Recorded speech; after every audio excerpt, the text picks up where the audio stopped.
Jungle. Bismillahirrahmanirrahim. Assalamualaikum warahmatullahi wabarakatuh. Alhamdulillah, sholatan wassalaman ala rasulillah. Kembali lagi di channel saya, Desusvika, masih mengenai tentang video pembelajaran pendidikan agama Islam dan budi pekerti. Kali ini untuk kelas 12 semester 1. Namun sebelum kita memulai materi, mari kita awali dengan berdoa terlebih dahulu. Berdoa dimulai. Bismillahirrahmanirrahim. Raditu billahi rabba wa bil islami dina wa bi muhammadin nabiyya wa rasula. Rabbi zidni ilma warzuqni fahma. Amin. Semoga doa kita diijabah oleh Allah Subhanahu wa taala. Nah, di bab 5 ini kita akan membahas tentang perkembangan Islam di Indonesia. Sejarah perkembangan Islam di Indonesia. Setidaknya terdapat 3 teori besar terkait dengan asal kedatangan, para pembawa, dan waktu kedatangan Islam di Indonesia. 1. Teori Gujarat. Islam dipercayai datang dari Gujarat, India melalui peran para pedagang India Muslim pada sekitar abad ke-13 Masehi. 2. Teori Mekah. Islam dipercaya tiba di Indonesia langsung dari Timur Tengah melalui jasa para pedagang Arab Muslim sekitar abad ke-7 Masehi. Dan yang ketiga ialah teori Persia. Islam tiba di Indonesia melalui peran para pedagang asal Persia yang dalam perjalanannya singgah di Gujarat sebelum ke Nusantara sekitar abad ke-13 Masehi. Baik, teori Gujarat maupun teori Persia, keduanya sama-sama menetapkan bahwa Islam masuk di Nusantara pada abad ke-13 Masehi. Namun, teori Mekah menetapkan kedatangan Islam ke Nusantara jauh sebelum itu, yaitu pada abad ke-7 Masehi, saat Rasulullah SAW masih hidup. Secara ilmiah, teori Mekah yang menyatakan Islam masuk ke Nusantara lebih awal lebih penting untuk dibuktikan. Jika bukti-bukti teori Mekah telah dianggap memadai dan ilmiah, maka teori lain yang menyatakan kedatangan Islam sekitar abad 13 Masehi tidak perlu dibuktikan lagi. B. Strategi dakwah Islam di Indonesia. Nah, adapun strategi dakwah yang dilakukan para mubalik yang membawa misi Islam adalah dengan cara 1. Kultural, 2. Pendidikan, 3. Perdagangan, dan 4. Kekuasaan politik. C. Perkembangan dakwah Islam di Indonesia. Yang pertama yaitu di Jawa. Kedatangan Islam ke tanah Jawa sebenarnya sudah ada pada abad pertama Hijriah atau abad ke-7 Masehi.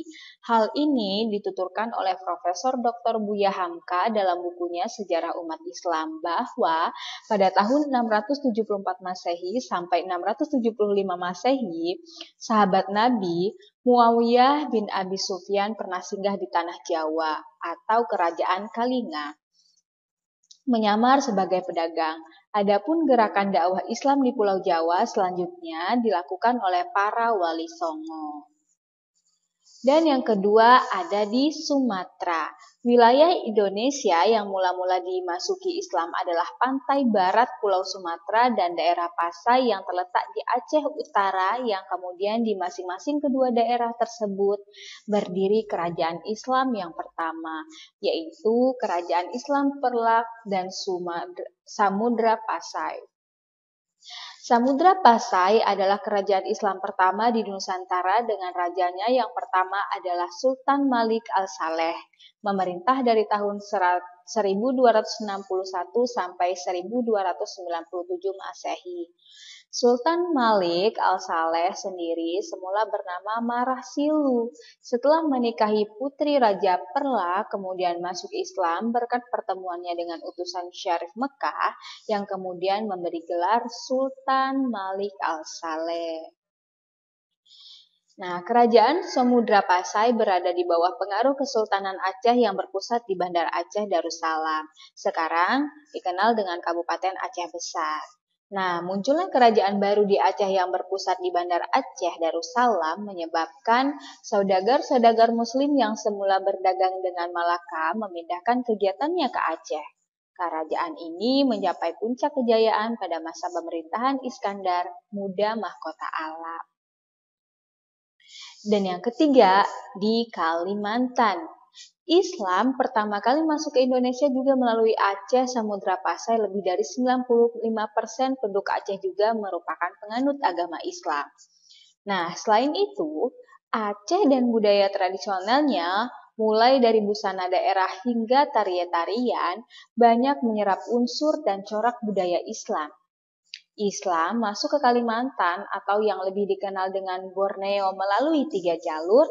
Jalur pertama melalui Malaka yang dikenal sebagai kerajaan Islam setelah Perlak dan Pasai. Jalur yang kedua, Islam datang disebarkan oleh para mubalik dari tanah Jawa.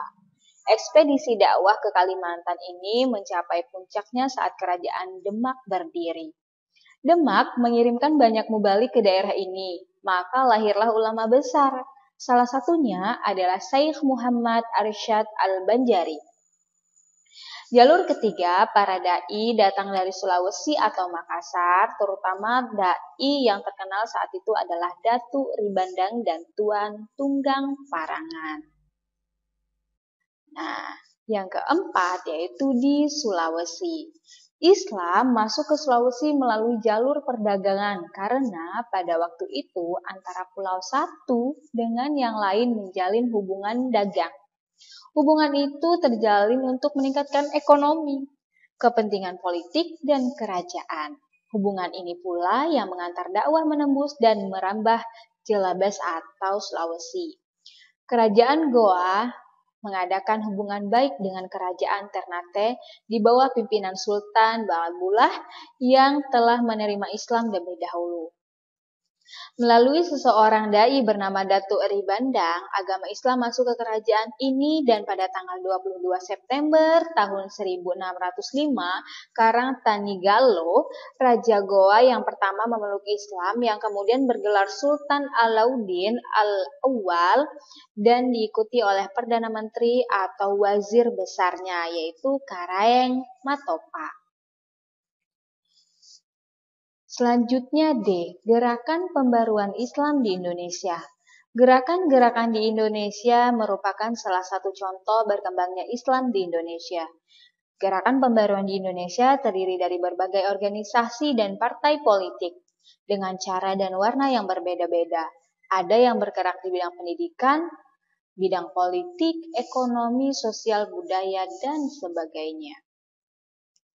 Nah, organisasi Islam tersebut sebagai berikut. 1. Serikat Islam, 2. Muhammadiyah, 3. Al-Irsyad, 4. Nahdlatul Ulama, 5. Majelis Islam A'la Indonesia, 6. Masyumi, 7. Madaul Ula Anwar, 8. Persatuan Islam, 9. Organisasi Pelajar, Mahasiswa dan Kepemudaan Islam. Selanjutnya E. Nilai-nilai keteladanan tokoh-tokoh dalam sejarah perkembangan Islam di Indonesia. Tokoh-tokoh penggerak utama dalam penyebaran Islam dan telah menggoreskan nilai-nilai keteladanan. Lebih dikenal dengan sebutan Wali Songo. Nah, berikut nilai-nilai keteladanan dari Wali Songo. Yang pertama, Sunan Giri atau Raden Ainul Yakin atau Raden Paket. 2. Raden Ali Rahmatullah atau Sunan Ampel. 3. Maulana Malik Ibrahim atau Sunan Gresik. 4. Sunan Bonang atau Makhdum Ibrahim. 5. Sunan Kalijaga atau Raden Syahid. 6. Sunan Derajat atau Syarifuddin. 7. Syarif Hidayatullah atau Sunan Gunung Jati. 8. Sunan Kudus atau Ja'far Siddiq. 9. Sunan Muria atau Raden Prawoto. Nah, hikmah kita mempelajari perkembangan Islam di Indonesia ini yaitu satu, kehadiran pedagang Islam dari luar Indonesia yang memberikan nuansa baru bagi perkembangan pemahaman suatu kepercayaan yang sudah ada di Nusantara. Dua, hasil karya para ulama berupa karangan buku sangat berharga untuk dijadikan sumber pengetahuan. Tiga, adanya pengajaran sikap tetap bersatu, rukun, dan bersama-sama mempertahankan negara. Nah, selesai itulah materi yang dapat Ibu sampaikan. Kurang lebihnya Ibu mohon maaf. Namun sebelum Ibu tutup, mari kita berdoa setelah belajar dahulu. Berdoa mulai. Bismillahirrahmanirrahim. Rabbi auzidni ashkura ni'mataka allati an'amta alayya wa ala walidayya wa an a'mala salihan taradaw wa adkhilni bi rahmatika fi ibadika sholihin. Amin. Semoga doa kita diijabah oleh Allah Subhanahu wa taala. Sampai di sini dulu pertemuannya. Semoga bermanfaat dan Ibu tutup dengan mengucap lafaz hamdalah. Ibu akhiri, Assalamualaikum warahmatullahi wabarakatuh.